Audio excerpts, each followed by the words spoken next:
AI শিখবো নাকি programming শিখবো? যে ফিউচারে জব বা একটা ব্যবসা করতে চায় সিরিয়াস ভাবে, তার আসলে কিভাবে চিন্তাভাবনা করা উচিত? Software development, marketing, sales, execution, operations everything. যেখানে সম্ভব আমরা এআই টুল স্ট্র্যাটেজি ইউজ করতেছি। ঠিক আছে? আসলে প্রস্তুতিটা কেমন হইলে আপকামিং ডেজ এ সে একটা চাকরি-বাকরি পাওয়া তার জন্য পাস করার পরপরই মাচ মোর ইজিয়ার হয়ে যাবে? পড়াশোনাটাকে আমরা আসলে মোস্ট অফ দ্য কেসই হচ্ছে অনেক গ্লোরিফাই করি আরকি। ফান্ডামেন্টালস বা প্রোগ্রামিং এর জিনিসপত্র শেখার কি আমার আদৌ দরকার আছে নাকি ওই টুলস গুলো চালানো শিখলে আমার জন্য বেটার হবে? 2026 সাল would be a turning point for the overall software industry. University স্টুডেন্টদের জন্য 2026 would be very exciting year. কেন? সফটওয়্যার টেকনোলজির ভূত ভবিষ্যৎ সামনে আসলে কোন দিকে যাচ্ছে? ৪ বছর ধরে ওয়েট করে তারপরে চাকরি-বাকরি খোঁজা বা ব্যবসার কথা চিন্তা ভাবনা করা উচিত নাকি ইউনিভার্সিটিতে থাকা অবস্থাতেই এই জিনিস শুরু করলে ভালো হয়? যেহেতু এআই অনেক কাজ করে দিবে, সো জব পাওয়াটা প্রথম দিকে ডিফিকাল্ট হয়ে দাঁড়াবে। এখন এআই আসার পরে অনেক জবও আসলে বাড়ছে। দেয়ার আর মোর ওপেনিংস নাও। আগে যদি আমি ২ জন হায়ার করতাম মান ডেভেলপারে, এখন হয়তো আমার ৪ জন সফটওয়্যার ইঞ্জিনিয়ার লাগতেছে। আল্টিমেটলি একটা মানুষের বেসিক নিড হচ্ছে তারে কিছু করে খাইতে হবে। এখানে কোনো মাপ নাই।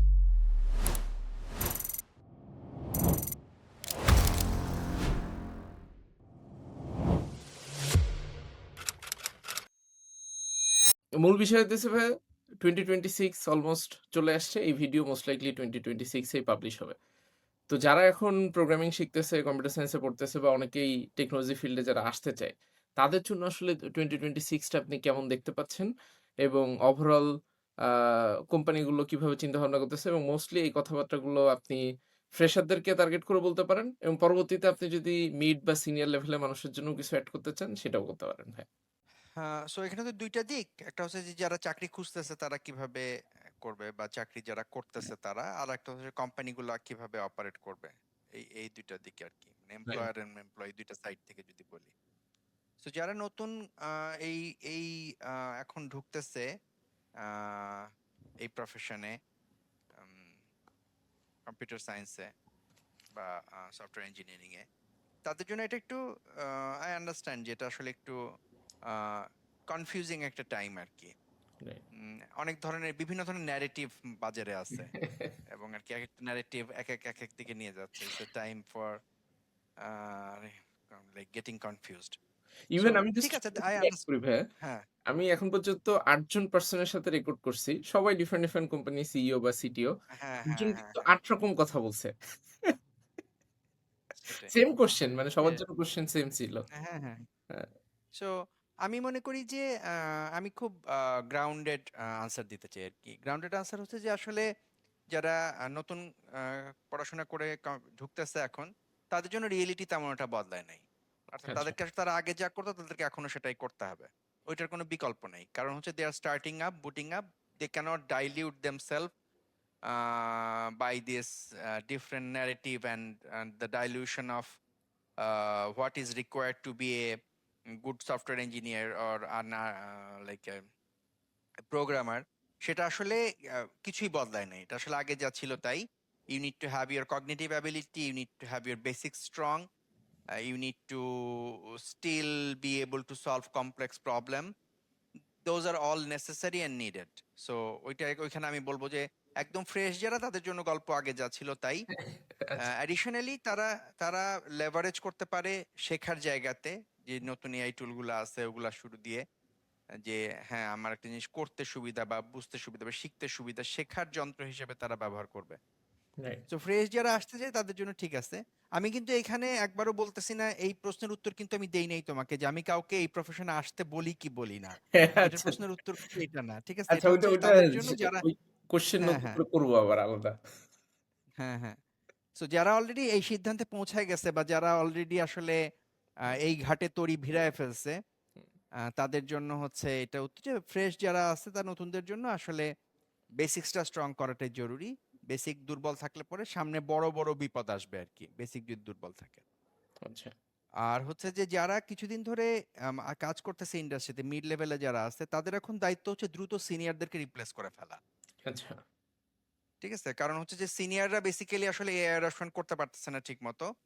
হুম, সো যদি মানে এরকম ভালো বেসিকওয়ালা মিড লেভেলের লোকজন তারা এখন চাইলেই এআই টুলগুলো ইউজ করে হুম। অনেক হাইলি প্রোডাক্টিভ এবং মানে খুবই হাইলি স্কেলেবল সলিউশন আর্কিটেকচার এগুলো ডিজাইন করতে সক্ষম হবে যদি তাদের নিজেদের বেসিক্স স্ট্রং থাকে। এটা শুধুমাত্র বেসিক যাদের স্ট্রং তাদের জন্যই প্রযোজ্য।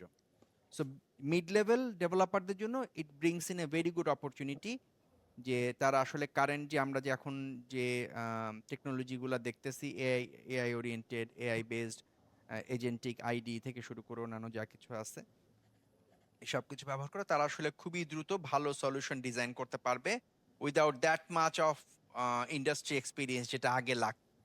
আচ্ছা। আর একদম সিনিয়র যারা আছে তাদেরকে আমি বলবো যে তারা আসলে অবসলিট হয়ে যেতে যাচ্ছে, কারণ তারা ঠিকভাবে এআই অ্যাডাপশন করতেছে না। আমি ইন্ডাস্ট্রিতে কমন ট্রেন্ড দেখতেছি, যারা সিনিয়র হয়ে গেছে 8-10 বছর বা 12 বছর এক্সপিরিয়েন্স, তারা অলমোস্ট কিছু নতুন জিনিস শিখতে পারতেছে না। তারা কোনোভাবে একটা মেল্টার ব্লকারের মধ্যে পড়ছে এবং তাদের সম্ভবত কাজের প্রেশার অনেক বেশি, অনেক প্রজেক্ট ডেলিভারি চাপ আসছে, তারা সময় দিচ্ছে না ঠিক মতো, এবং তারা ভাবতেছে আমি যা জানি তা বেচে আমি খেয়ে চলে যেতে পারবো আর কিছু। তারা কিছুই শিখতেছে না এই নতুন ধরনের জিনিসগুলা। তো আমি মনে করি তারা আসলে সবচেয়ে বেশি বিপদে আছে। আমি যদি বিপদের অ্যাঙ্গেল থেকে চিন্তা করি তাহলে সবচেয়ে কম বিপদে আছে হচ্ছে জুনিয়ররা, সবচেয়ে বেশি বিপদে আছে সবচেয়ে সিনিয়ররা। ঠিক আছে, এটা হচ্ছে আর কি আমার ন্যারেটিভ অ্যাবাউট যারা আর কি চাকরি খুঁজতেছে বা চাকরি করতেছে তাদের জন্য। আর কোম্পানিগুলোর জন্য আমার মনে হয় যে কোম্পানিগুলোকে they need to find out their AI strategy, how they want to approach this. কারণ অধিকাংশ কোম্পানির কোনো প্রপার স্ট্র্যাটেজি নাই, তারা আসলে জানে না তারা কিভাবে এটাকে অ্যাপ্রোচ করবে, তারা কিভাবে এটা থেকে বেনিফিট করবে। এআই এর আরওআই ক্যালকুলেশনেরও কোনো বুদ্ধি তাদের নাই। তারা বিভিন্ন জন বিভিন্ন ডেভেলপারকে বিভিন্ন ধরনের লাইসেন্স কিনে দিচ্ছে, এই করে দিচ্ছে, সেই করে দিচ্ছে, কিন্তু এটা থেকে ক্লিয়ার কোনো আরওআই আছে কিনা কোম্পানি জানে না। আমি একটা খুব সিম্পল এক্সাম্পল বলি, এআই ব্যবহার করার কারণে একজন ডেভেলপার তার কাজের প্রোডাক্টিভিটি বাড়ছে, কিন্তু সে এস্টিমেশন আগের সমানই দেয়।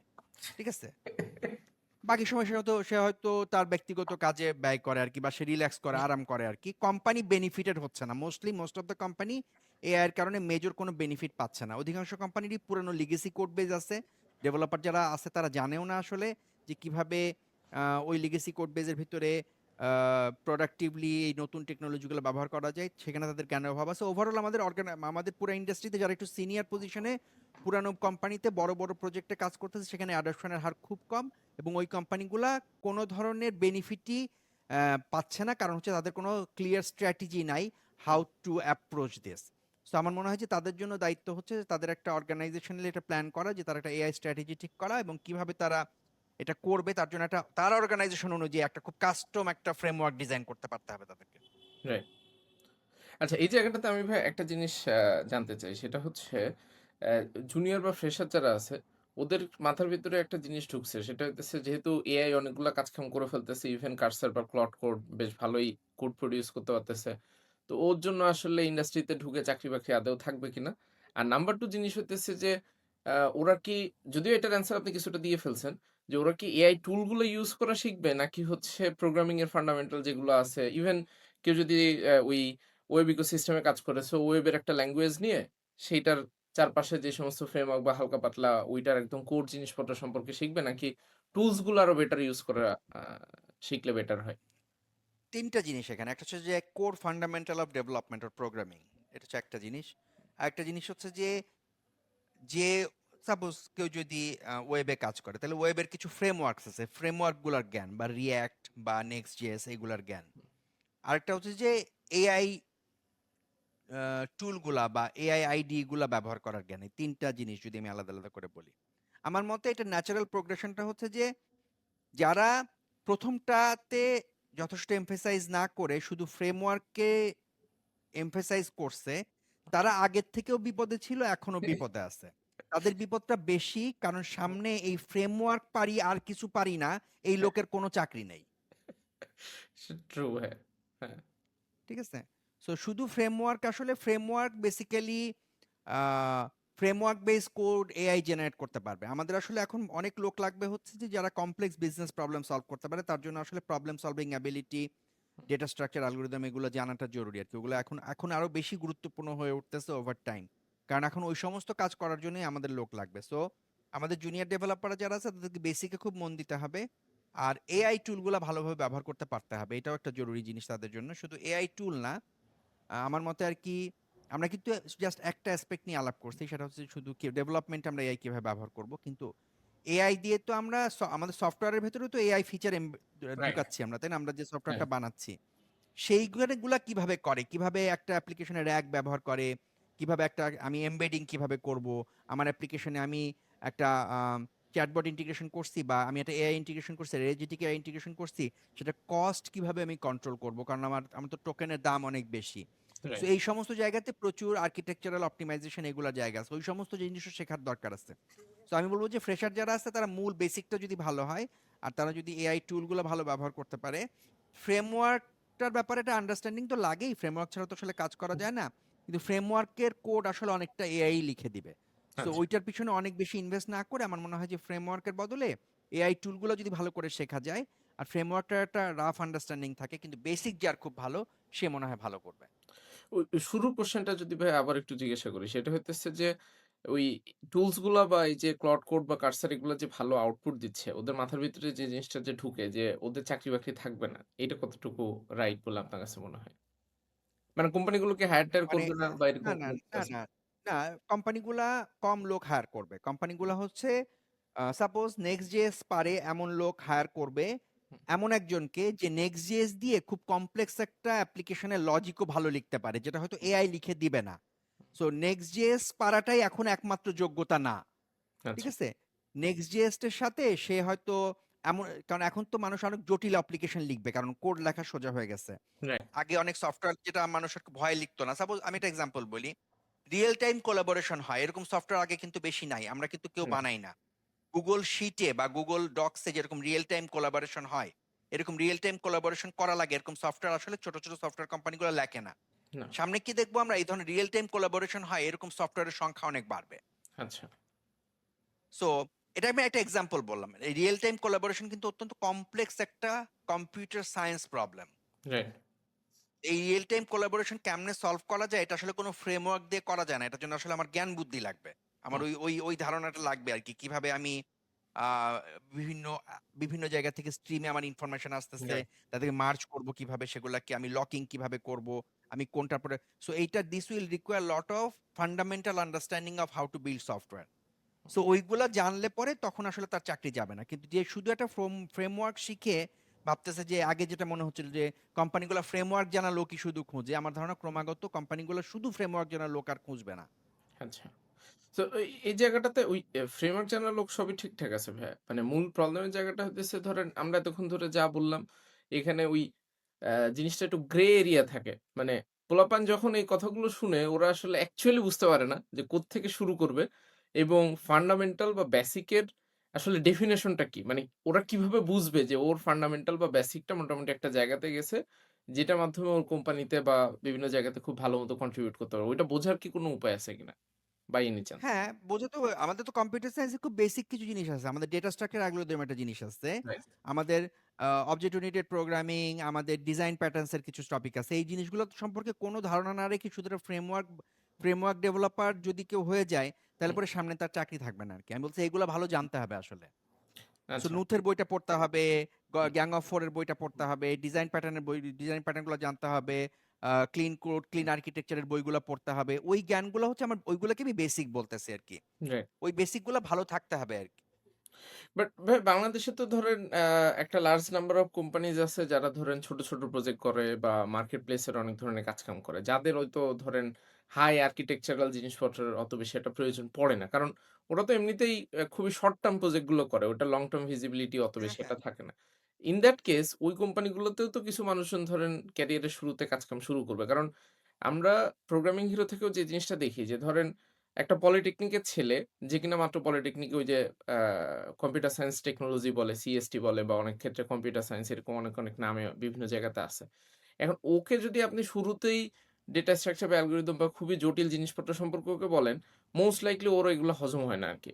তো ওকে যেটা করতে হয় যে ওকে একটা পার্টিকুলার জায়গা দিয়ে আগে নিয়ে যেতে হয় যে, ঠিক আছে তুমি জাভাস্ক্রিপ্ট দিয়ে শুরু করো, তুমি ৬ মাস ৮ মাস এটার ভিতরে থাকো। আস্তে, আস্তে যখন তুমি এটাতে অভ্যস্ত হয়ে যাবা, তখন অবশ্যই তোমাকে ডেটা স্ট্রাকচার গুলো সম্পর্কে ভালো আন্ডারস্ট্যান্ডিং, কারণ একটা মানুষ তো ৬ থেকে ৮ মাসে হয় না। এটা ২-৩ বছর ৪ বছরের একটা জার্নি।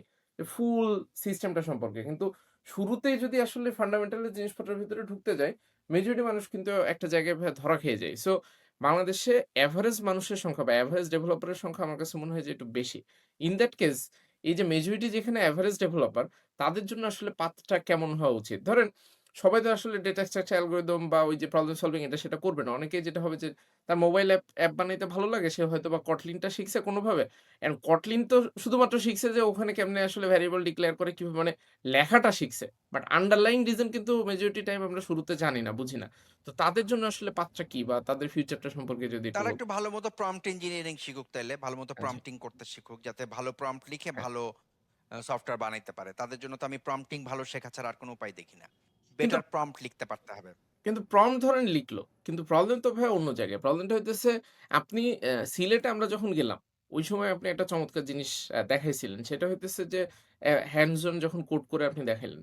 যে সেম প্রবলেম যখন আপনি আরেকটু ডিটেইল কনটেক্সট দিয়ে দিচ্ছেন যে এই ওয়েতে তুমি আমাকে পুরা জিনিসটা লিখো, এইভাবে তুমি আর্কিটেকচারটা রাখো এই ওয়েতে। তখনও কিন্তু কমপ্লিটলি ডিফারেন্ট একটা অ্যান্সার দিচ্ছে। তো ওই যে একটা আর্কিটেকচারাল কথা, ওইটার জন্য তো ওর আগে নিজের ভিতরে প্রোগ্রামিং এর নলেজটা থাকতে হবে। আদারওয়াইজ ও তো বুঝবেই না যে আমি কোন শব্দগুলো বা কোন কথাগুলো লিখবো প্রম্পটিং এর ভিতরে। সো এখন তো তাহলে তো ঘুরে ফিরে তো আমরা একই জায়গায় পৌঁছাইলাম তাহলে। তাহলে তো আমরা আবার ব্যাক টু স্কোয়ার ওয়ান। তুমি তো এখন আমারে বলতেছো যে হচ্ছে যে তার তো বেসিক আর ভালো হইতে হবে, নাহলে তো ভালো প্রম্পটও সে লিখতে পারবে না, রাইট। তাই না? হ্যাঁ, সো তাইলে তো আসলে এই প্রশ্নের তো কোনো উত্তর নাই আসলে শেষ পর্যন্ত, তাই না? সো বেসিক তো খানিকটা লাগবে আসলে। আচ্ছা। তুমি একটা ছেলেরে তুমি শুধুমাত্র জাভাস্ক্রিপ্ট একটা ফ্রেমওয়ার্ক শিখায় কাজে ঢুকায় দিলা, ওই ছেলে তো আসলে ওই এআই টুল ব্যবহার করলেও ভালো নোড.জেএস এর অ্যাপ্লিকেশন লিখতে পারবে না, কারণ রাইট, তার তো বেসিক দুর্বল। রাইট। সো বেসিক মানে ওইটা শেখার সাথে আমি বলতেছি বেসিকটাকে ভুলে গেলে চলবে না আর কি। আমি আসলে বলতে চাইছি যে ঠিক আছে, তুমি শুরুতে সফট ল্যান্ডিং এর জন্য তুমি একটা ফ্রেমওয়ার্ক দিয়ে সিস্টেমের ভেতরে ঢুকলা, হুম, তুমি যখন একটু কমফোর্টেবল হইতে শুরু করলা, দেন ইউ লুক ব্যাক এবং সি যে আসলে আমি তো দুইটা স্টেশন মিস করে আসছি পিছনে, আমি মাঝখানের একটা স্টেশন থেকে ট্রেনে উঠছি, রাইট। তাই না?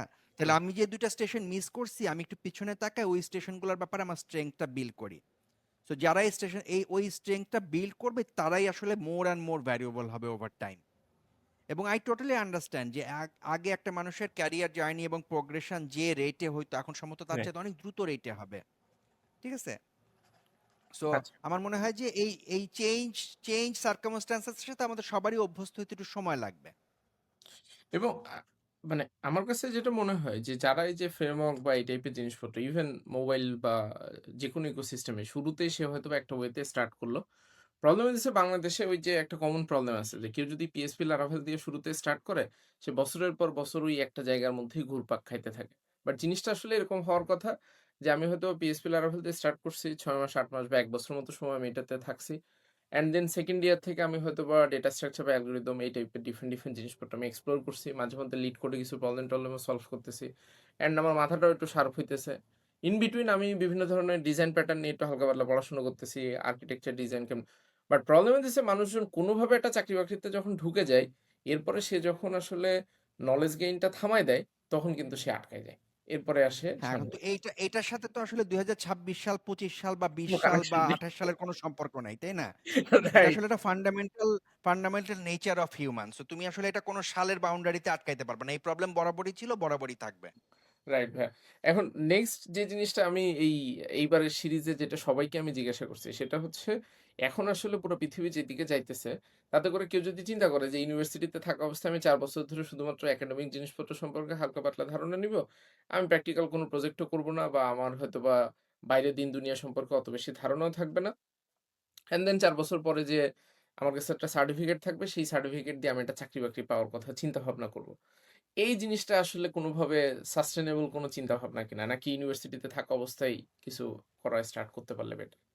বিশেষ করে যারা চাকরি-বাকরি এটা করতে আসলে চায়। এখন এখন এখন এটা সত্যি তা না, এটা বরাবরই সত্যি ছিল। ঠিক আছে? আচ্ছা, ইউনিভার্সিটিতে থাকার অবস্থায় আমি যদি নিজেকে এনগেজ করতে পারি কোনো ধরনের মানে প্রোডাক্টিভ অ্যাক্টিভিটিতে, সেটা আ মানে নিজে একটা নিজে একটা সফটওয়্যার বানানোর চেষ্টা করলাম, নিজে একটা প্রোডাক্ট বানানোর চেষ্টা করলাম, অথবা আমি কারোর জন্য কাজ করতেছি, অন্য একটা ফ্রিল্যান্সিং সাইটে কাজ করতেছি বা হোয়াটএভার। হুম, টুকটাক কাজ-টাজ করতেছি। করে আমি আসলে সেটা আসলে সবসময়ই মানুষ তো কিছু না কিছু করেই ভাই। আমি আগে বলছিলাম তো যে একটা মানুষ চাইলে টিউশনিও করতে পারে। আবার সে চাইলে টিউশনি না করে হুম, সে জায়গাতে সে হয়তো একটা অ্যাপ্লিকেশন বানানোর চেষ্টা করলো বা একটা প্ল্যাটফর্ম বানায়। এখন তো কত আইডিয়া আছে, কত অ্যাভেইলেবিলিটি আছে। এখন তো এআই বেসই এগুলা আছে। সো আমার যদি ভালো একটা আইডিয়া থাকে, I can build something. I can work in a freelancing website, freelancing platform. I can work পরে local company as a intern, বিভিন্ন সুযোগ আছে আর কি। আগ্রহ থাকলে তো আমার মনে হয় এটা সবসময় খুব ভালো। ভার্সিটিতে পড়ার সময় যদি আমার একটা হুম। মানে আউট অফ এডুকেশন মানে ইন্টারেস্ট থাকে এবং আমি যদি এটা বিল্ড করতে পারি, that's a really good thing. এবং আমার মনে হয় যে এটা পড়ালেখাকেও কিছু খুব একটা হ্যাম্পার করে তাও না, you can do both. Right. সেটাই আমার কাছে মনে হয় যে ইউনিভার্সিটিতে থাকা অবস্থাতে ওই যে মানুষজনের মাথার ভিতরে একটা জিনিস ঘুরপাক খায় যে আমি আসলে টাইম কেমনে ম্যানেজ করব, কিভাবে কি করব। বাট টেকনিক্যালি ইউনিভার্সিটিতে থাকা অবস্থাতে টাইম ম্যানেজ করা পসিবল। কারণ university most of the university সপ্তাহে ২ দিন বন্ধ থাকে। আর বিকাল ৪টা বা ৫টা পর্যন্ত একদম ম্যাক্স সিচুয়েশন গেলেও ক্লাস থাকে। বাকি কিন্তু রিজনেবলি মিনিমাম ৮ থেকে ১০ ঘন্টার মতো সময় কোনো একটা পার্সনের কাছে থাকে। আর ইউনিভার্সিটিতে থাকা অবস্থায় মেজরিটি স্টুডেন্ট প্রত্যেকদিন পড়াশোনা করে না। সো টেকনিক্যালি তার হাতে চাইলেই সে ওই আ টাইমটা আমার মনে হয় সময় এখানে সবচেয়ে লিস্ট অফ দ্য কনসার্ন আর কি। মানে সময় এখানে আসলে কোনো ফ্যাক্টরই না। সময় আসলে কোন ভার্সিটি স্টুডেন্টের কাছেই সময় কখনো অভাব হইছে আমি শুনি নাই কখনো। আচ্ছা। মানে মানে মূল সময়ের প্রবলেম অভাব বলতে আসলে কিছু নাই। মূল প্রবলেম অন্য জায়গায়। মূল প্রবলেম হচ্ছে যে আসলে আমার সময় আছে, সময়টা আমি বিভিন্ন জায়গাতে খরচ করি যেখানে আমার আরাম হয়। ঠিক আছে? তো এখন আমার যেখানে আরাম হয় সেখানে আমি সময় খরচ করি। সো সেই কারণে এখন আমরা যা বলতেছি এগুলো করা তো কষ্ট। কষ্টের জায়গাতে সময় খরচ করতে ভালো লাগে না। এটা জাস্ট বেসিক্যালি দ্যাট, এর বাইরে কিছু না। রাইট ভাইয়া। আজকে ভাইয়া একদম লাস্ট কোয়েশ্চেন সেটা হইতেছে ওভারঅল এই যে 2026 সফটওয়্যার ইন্ডাস্ট্রি কোন দিকে যাচ্ছে বলে আপনার কাছে মনে হয়? মানে আপকামিং ডেজ এ কি এরকম হবে যে ডাউন দ্য লাইন আ ৫-৭ বছরের ভিতরে বা ৩ থেকে ৫ বছরের ভিতরে কি সফটওয়্যার ইঞ্জিনিয়ারের আর কোন প্রয়োজন হবে না? এই টাইপের কোন সিচুয়েশন হওয়ার প্রবাবিলিটি আছে? নাকি মানুষের প্রয়োজনীয়তা আছে হ্যাঁ, সাথে টুলস গুলো প্রবাবিলিটি আছে আরকি। মানে প্রবাবিলিটি আছে ইন মেনি ডিফারেন্ট ওয়ে আরকি। মানে এটা তো বিভিন্নভাবে আগাইতেছে, বিভিন্ন দিক থেকে আগাইছে। মানে একদম প্রবাবিলিটি নাই এটা আমি বলতে পারব না। আচ্ছা। তবে আমার মনে হয় যে এটা খুব শর্ট টার্মে হওয়ার কথা না। আর হচ্ছে যে এই যে ধরনের টুলগুলো আমরা এখন দেখতেছি এদেরও সম্ভবত একটা লিমিটেশন আছে যেটা আস্তে আস্তে মানে আ উম ক্রমাগত বোঝা যাইতেছে। আরো বেশি ক্লিয়ার হচ্ছে। ঠিক আছে? সো কিন্তু আবার ওভার টাইম এই টেকনোলজি যদি আরো ইভলভ করে, আ আ আমি জানি না Anthropic এর একটা এক্সপেরিমেন্টের কথা তোমরা শুনছো নাকি? যে Anthropic এর ওরা হচ্ছে একটা ভেন্ডিং মেশিন চালাইতে হ্যাঁ, দিছিল একটা গতকালকে এআই আমি দিয়ে। ভিডিওটা দেখছি। এই যে ২ দিন আগে রিলিজ দিছে একটা YouTube চ্যানেলে ভিডিওটা। ওই হ্যাঁ। কি জানি সো ওটার নাম? ক্লডিয়াস বা এই টাইপের একটা নাম সম্ভবত। হ্যাঁ। এবং ওকে কিন্তু এইবারের কিন্তু ওরা সুন্দর করে করছে যে একটা ম্যানেজার এজেন্ট দিছে ওটার উপরে, হ্যাঁ, ঠিক আছে? কিন্তু তারপরেও কিন্তু ওদের এমপ্লয়িরা ইয়ে করতে পারছে। ওদের ওইটাকে একদম বোকা বানায় ওকে হ্যাঁ, দিয়ে যা-তা করাইছে আরকি। বাইপাস করতে পারছে। হ্যাঁ। সো আমার মনে হয় যে I mean it's still a very immature technology is maturing. It has lot of potential. এটাকে আমাদের জন্য কি আনবে জানি না। কিন্তু আমার মনে হয় না ৩ বছরের মধ্যে সবকিছু ভেঙে পড়ে এরকম সিচুয়েশন হবে আরকি। বাট একটা ট্রানজিশন হবে আরকি সব মিলে। ট্রানজিশনটা হইতে শুরু করছে অলরেডি এবং এটা এর ধাক্কা আমাদের মতো দেশে হয়তো একটু দেরিতে পৌঁছাবে। কারণ আমাদের মতো দেশে হচ্ছে কোম্পানিগুলা আ টেকনোলজিক্যালি তোমার মানে আমাদের তো ধরো নিজেদেরই কোনো প্রসেস অটোমেশন নাই। আমাদের এখানে ইন্ডাস্ট্রি গুলাতে কোনো প্রসেস অটোমেশন নাই। যে জায়গাতে কোনো প্রসেস অটোমেশনই নাই সেখানে তুমি অটোমেশনের উপরে না এআই এসে বসে। যেখানে অটোমেশনই নাই সেখানে এআই বসাবা কিসের উপরে? তাই না? তুমি কাজ করো এক্সেল দিয়ে। তোমার সাথে তো এআই এর কোনো ব্যবসা নাই। সেটাই, সেটাই। ঠিক আছে ভাইয়া, তো থ্যাংক ইউ ভাইয়া। আমার মনে হয় thank thank you you, Rakib. Thank you so much ভাইয়া। ভালো